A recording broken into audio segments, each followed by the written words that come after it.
ahoana marina ity fitondrana Rajoelina ity. Rehefa tsy mandroso amin'izao i Madagasikara dia tsy handroso intsony mandrakizay. Hoy Rajoelina, tao Analavory ny sabotsy lasa teo, nandritra ny fitokanana tsena natao tany Antoerana. Ny fanontaniana mipetraka dia ny hoe, tsy afaky ny mba hanetry tena mihitsy ve, fa tsy maintsy mizaozao mandrakariva. Kianja manara-penitra no ampanantenainy, dia hoe tsy handroso mandrakizay raha tsy handroso amin'izao andron'izao. Tena fantatry ilay olona voalaza fa voafidy ara-dalàna sy mambahoaka ve, ilay firenena tantaniny sy ny zava-misy iaina ny vahoaka amin'izao. Mba tena fantany tsara ve hoe iza maro ny reto vahoaka malagasy reto, ary ina no fandrosona tadiaviny sy andraisany amin'ny mpitondra. Ny hita mantsy dia lasa aingo ambony tsokoko hatrany ny fomba fiasa sy ny lara-pahamehana. Raha ny zava-misy no de reny, dia zara raha malala ny heviny kely monja momba ny malagasy ireto mpitondra azy ireto. Mena amin'ny sarisary-pietsika ho akaiky sy tena mahafantatra ny marariny vahoaka, fa tsy fantany akory hoe iza marina ireo, inona no tena etaetany. Ilay olona milaza io ny omana tao anatin'ny 4 taona aza moa angamba, nanjakan'ny kolikoly sy ny fanangonan-karena, kanefa dia nambarany fa ny fahatongavany eo amin'ny toerana sisa dia androso i Madagasikara. Mihevy tena ho manao zavatra, midoka tena andro aman'alina, manamaivana ny mpitondra ny faneso tsy mahavita zavatra.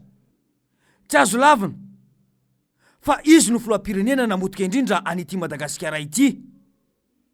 Izy no nampahantra indrindra ny firenena, ary tsy mbola nisy fitotonganana toy izao tao anatin'ny 80 taona hatramin'izay nazahoana ny fahaleovantena izay. Manginy fotsiny ny fitodian'ny mason'izao tontolo izao aty amintsika, vokatry n'ilay atao hoe skandala izay miseho isan-kerinandro amin'ireo mpitondra manodidina azy. Dia hoy ny mpanao politika hoe, aloha nge mijery ny existant aloha, zay tokoa ny zavatra tena important be zay, jerena ny zava-misy dia iny ny hatsaraina, iny ny ampiasaina, fa tsy manao vaovao ianao, fa tsy manao zavatra taitaitra ohatran'izany, dia tonga dia andehanao an'izao, andehanao an'izao, andehanao an'izao. Jereo nge zao ny INTH, Institut National du Tourisme eto Madagasikara, eto amintsika eto, mba mandarova fa lasa potika ilay izy, tsy mivoatra tsony. Reny ny existant reny, reny misy, reny amboarina tsara tsara reny. Jereo tsara ny lycée technique na Pefilo, andalova ianao any dia hitanao tsara zany lycée technique na Pefilo zany. Zay nanao ny azy tamin'ny fotoana Marc Ravalomanana sako ny teny azy, aiza hoaiza izy amin'izao fotoana izao. Zay ngamba ny tiako kely mba tenenina le hoe jereo fa ny existant, hatsarao, manao investissement productif, fa aza manao an'io reo tompoko fa tena maritra le firenena malagasy. Tsy fanaovana zavatra manataitra sy manoatra an'io akory ny ampandrosan'ity firenena ity. Inona moa ny anankiray monsieur Nam, École nationale d'administration de Madagascar, afaka manofana mpiasa-panjakana ambony, afaka manofana ihany koa, na tsy mpiasa-panjakana fa manofana olona manam-pahaizana mikasika an'izany. Ianao anie mijery ny tsy mandeha ny diplomatie. Za zao gaga nisy promotion agent diplomatique consulaire tao amin'ny anamba tamin'ity, nefa ianao maiky fa anao école na diplomatie. Nisy recrutement ve tamin'ity agent diplomatique consulaire antanio, tsy misy zany, tsy priorité aminao zany le izy ny dikan'izany, nefa ianao anangana akademie na diplomatie. Jereo tsara zavatra zay. Ny existant aloha ampiasao satria tsika mbola tsy manana fitaovana, mbola manarany tsika raha izay zavatra zay ny anatsarana an'izy. Fa ny investissement voalo ampalatanao jereo tsara ny fampiasana azy fa tena mbola ianao milaza fa manam-bola be, sa tsy mino an'izany. Sahigany tsika amin'izao fotoana izao. 90% ny budget tsika nge mbola financement extérieur, mbola vola avy any ivelany mampandeha azy no ady financé eto amintsika eto. marina mihitsy izay voalazany izay. Tokony halala metra-pialana rehefa tsy vita ny fampanantenana natao, fa tsy midongy ho tiam-bahoaka sy mambahoaka ary mamita bahoaka fotsiny eto. Oviana atiny nahatany ny tany no nidina tany amin'ny mihiba 400 izany tany arikarena fahobe teto Madagasikara izany. Izany ve no antsoina hoe fandrosoana? Skandal na toe-zavatra mamoetra isan'andro no mivoaka. Resabe fampanantenana pokato no betsaka. Fampalazana tena andro aman'alina no afafy. Fa ny vokatra miantraika any anatin'ny vilanin'ny malagasy dia toa miandry ambato bivoka ho teraka ny malagasy. Toy ny miandry ny tramway izay nolazaina fa efa nanatin'ny sambo. atry ny 10 taona mahery izay. De atahaka izany foana notoizana hatramin'izao. Tsy misy zava-bita fa ny any teo aloha ihany no tokanana dia lokoina amin'ny lokony antoko mba ilazana fa miasa.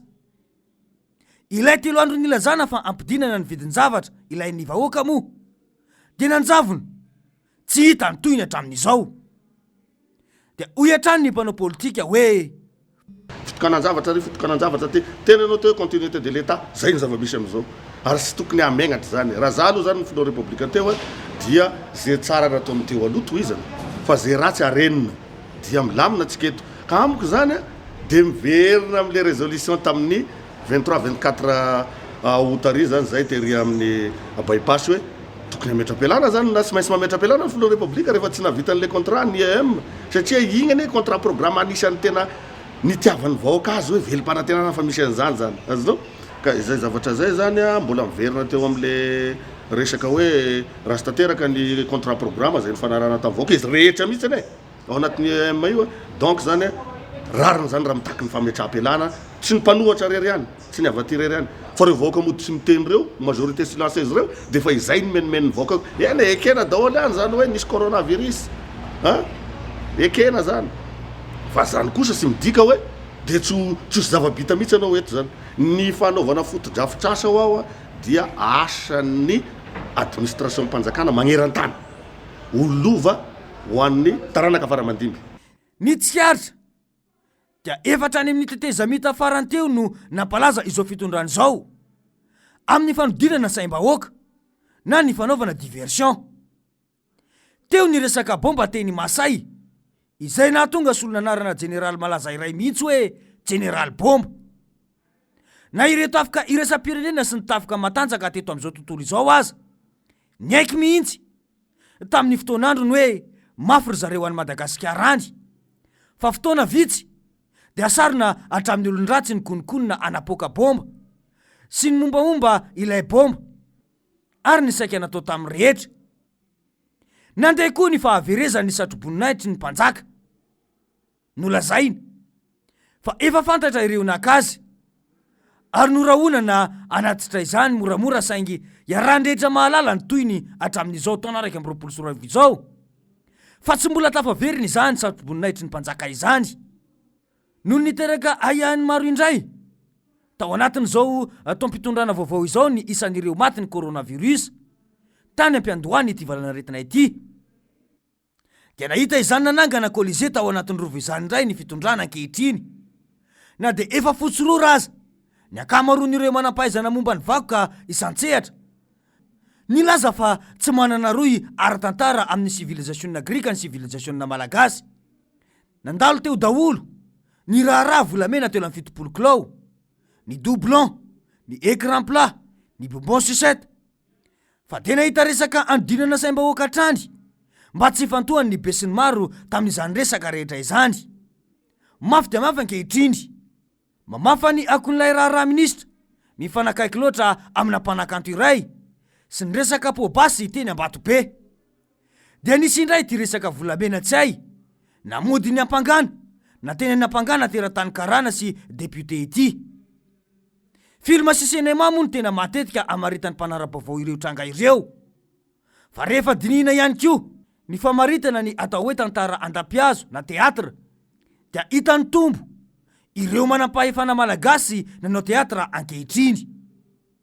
Ninona ambarany mpitondra dia tsy voafehin'izy ireo ny fitantanana ity firenena ity. Manginy ny fijaliany vahoaka malagasy amin'ny resaka tsy fandriam-pahalemana ety sy roa. Manina no tsy voafehy izany.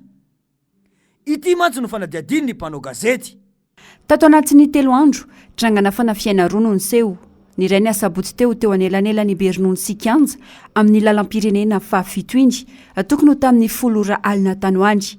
Lasan'ireo mpanakan-dalan'ireo avokoa ny vola sy ireo entana sarobidy teny amin'ireo mpandeha. Ny iray hafa teo koa dia teny amin'ny PK 82+700 mena Belovainjafy district Anambatolampy. Fiara taxi Borosy azanao Antananarivo no voatorabato. Lehilahy 4 amin'ny rongo Poiron nametraka sakana teo amin'ny arabe araka ny fampitambaovao dia tokony ho tamin'ny iray ora latsaka fefany minitra teo eo ity tranga ity. Ny maraina indray dia fiara-pitatitr'olona iray avy any vaingan-drano ihany koa no niarany ny fanakanan-dalana. Niverina araka izany ny fanakanan-dalana amin'ny lalam-pirenena fahafito iny. Efa tena miatra manaina mihitsy izany raha nambaran'ireo mpitatitra. Tsy maintsy mandeha no hisy fitediavana, saingy tokony hisy vahaolana aingana. Mahazo vana-tanteraka mantsy ireo mpanao ratsy noho ny tsy fisiany fandraisana andraikitra manoloanjany. Nanomboka aloha teo amin'ny volana maromaro teo tsisy karavanina moa tsisy escorte tsony zay. Efa ny ankoatra ny lalana izay tsy fantatra izy mety hoe misy escorte vanena aloha izany dia tsisy tsony tao anatin'ny volana maromaro. Moto ny hoentina scooter ny hoentina nanao intervention am'le fanafiana eny an-dalana. Ny olona zany efa lasa moto mbola scooter sy ny anakazay scooter ny hoentiny teo. Dia mba iangaviana zany mba manina moa zany mba omena fitaovana le miatrika an'le tsy fandriam-pahalemana aty ambanivohitra fa betsaka le fitaovana eto Antananarivo. Agnazy loatra misy mystère ihany ilay izy satria tsy fantatra hoe inona mahatonga anazy tapitapika eo dia mirongatra vetivety eo ary dia efa hoe fandribana vola fotsiny zavatra misy dia fandribana fiara. Fa misy faritra tena tsy ahitana mpitandro filaminana zany dia io no mirongatra io. Izay no zavatra mahazo ny vahoaka. Ireo voalaza ireo dia milaza ampahay be maso fa tsy misy fitantanana raha rahampirenena mandeha araka ny tokony ho izy eto Madagasikara. Nanomboka tamin'ny taona 2024 iny. Everina tsinotsinony fa ratsy teatra ireo tranga rehetra voalaza rehetra teo. Dia efa fantatsika mazava amin'izao fotoana izao no hoe nanahoana ny tena ny hafarany reny rehetra ireny. Fa tsy hatramin'izao mbola mitaky sy mbola misy mitaky foana hoe avoay ny tena marina. Vadina minisitra ny tifotra olona tamin'ny Kalakinikov. Vita ho azy tamin'ny fakanana ny basy teny ampelantanany. Kanefa mpangalatra koho kely noho ny anoanana aza misy mitory sy miditra ponja vetrany. Mialalina ny fanontaniana mipetraka mikasika ny fahefan'ny filoham-pirenena malagasy hoe atraiza marina.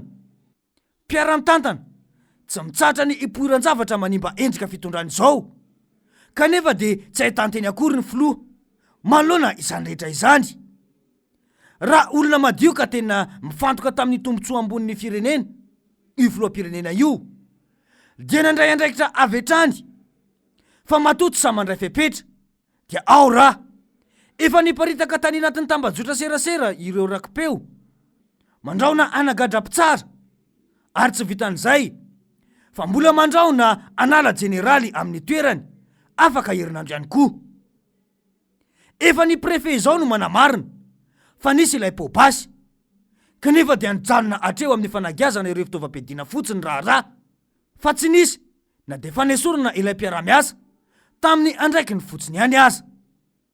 Hoy mantsy ireo mpaneho hevitra hoe heritaona lasa zay misy any scandale be iny teny amin'ny rokady ny lehibenao nefany dia mpitondra teny ny gouvernement zao ndray raha teny Ambatobe tsika tsy lazany zay fiainany ihany aloha fa ny zava-nisy ny préfecture Antananarivo nanambarina fa nisy pobasy teny olona milalao basy efa nandraisana fepetra ve ary en même temps sady mandrahona général le olona no mandrahona anagadra-pitsara anala général amin'ny asany dia mandrahona fa anagadra-pitsara amin'ny asany.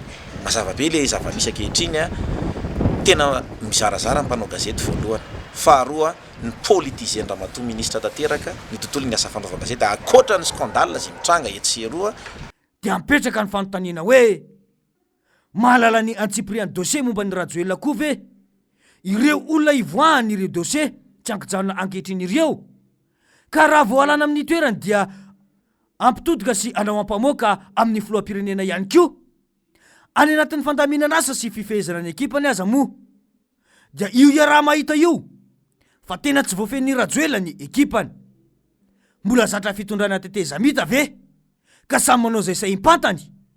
Ahoana moa izany no inona fa itondrany fampandrosoam-pirenena ao anatin'izany rehetra izany.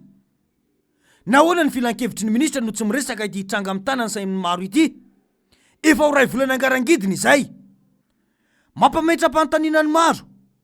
Ilay tsy fasahina mandray fanapahan-kevitra.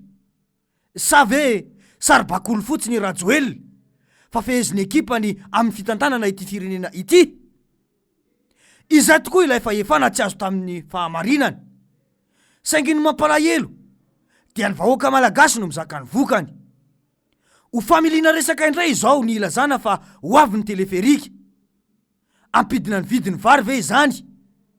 Sa ampidina ny vidiny menaka? Mahavoky ny malagasy 720 tapitrisa ve? Tsy fidanga ny vidim-piainana ve no olam-bahoaka amin'izao fotoana izao? Koa nahoana no teleferika no lahara-pahamehana ny mpitondra? Fa ahoana mariny?